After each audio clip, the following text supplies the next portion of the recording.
Terima kasih Datuk Pengerusi. Saya pergi terus kepada butiran 030100 mengenai hal ehwal dan status kesatuan sekerja di negara kita.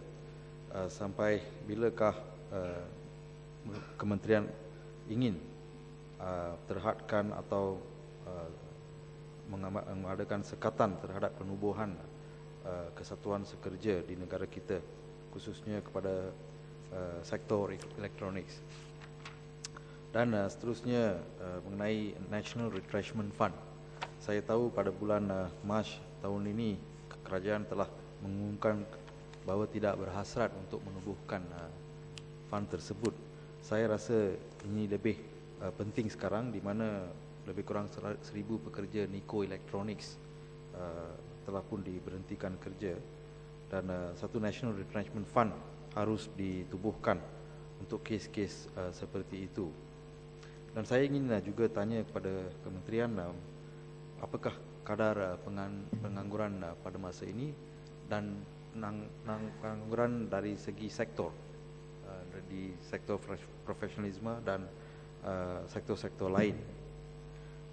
Saya juga pohon untuk satu institut latihan perindustrian boleh ditubuhkan, ataupun satu pusat latihan teknologi tinggi boleh ditubuhkan ataupun beroperasi di kawasan Hilir Perak, khususnya Teluk Intan, jika boleh. Dan akhirnya saya ingin menyentuh pada butiran 030200 dan 030300, iaitu Jabatan Perhubungan Perusahaan dan Mahkamah Perusahaan. Saya rasa tidak wajar untuk menteri menjadi halangan kepada seorang pekerja untuk pergi ke mahkamah.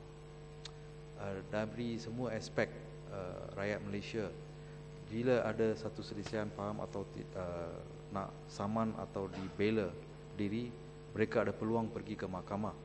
Saya tak faham mengapa seorang pekerja di bawah Seksyen 20 Akta Perusahaan Perhubungan Perusahaan dihalang. Lebih-lebih lagi, saya tahu menteri membuat kewajipan statutari di bawah akta tersebut. Tapi hakikatnya pada akhirnya apa salahnya pekerja tersebut pergi ke mahkamah perusahaan, di mana mahkamah perusahaan ditubuhkan khusus dan khas untuk pekerja. Apa salahnya mereka dibawa kes mereka di mahkamah? Ada satu kes baru-baru ini, seorang pekerja gajinya hanya hampir RM600 sebulan sebagai machine operator. Beliau dipecat dari jawatannya, dan beliau telah rujuk kes ini ke Jabatan Perusahaan. Tetapi menteri telah mendapati kes ini tidak wajar dirujuk ke mahkamah. Beliau telah filekan satu permohonan kesemakan kehakiman dengan izin judicial review application, dan gagal di Mahkamah Tinggi. Tapi apabila beliau gagal di Mahkamah Tinggi, beliau tidak dapat rayu ke Mahkamah Rayuan hanya sebab beliau tidak mampu yuran dan kos atau fee pemfailan di Mahkamah Rayuan. Sebab di Mahkamah Rayuan beliau harus membayar deposit saja kepada Mahkamah Rayuan RM500. So dengan izin, just because of this financial disability, she was prevented from going to the Court of Appeal. Tapi kita ada kes-kes yang dirayu dari Mahkamah Tinggi ke Mahkamah Rayuan, di mana Mahkamah Rayuan telah memutuskan kes itu wajar dirujuk kepada Mahkamah Perusahaan. Jadi saya ingin tahu dari menteri, berapakah kes-kes yang tidak dirujuk oleh menteri dan kemudiannya pada peringkat semakan kehakiman dibenarkan oleh mahkamah.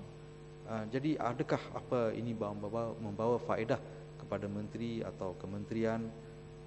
Sebab saya rasa Mahkamah Rayuan, Mahkamah Perusahaan khusus untuk pekerja, dan dengan izin let the worker have his or her day in court, dan menteri tidak sepatutnya menjadi halangan.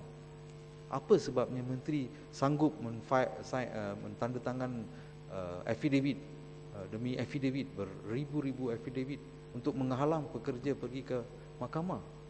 Itu saya rasa tidak wajar.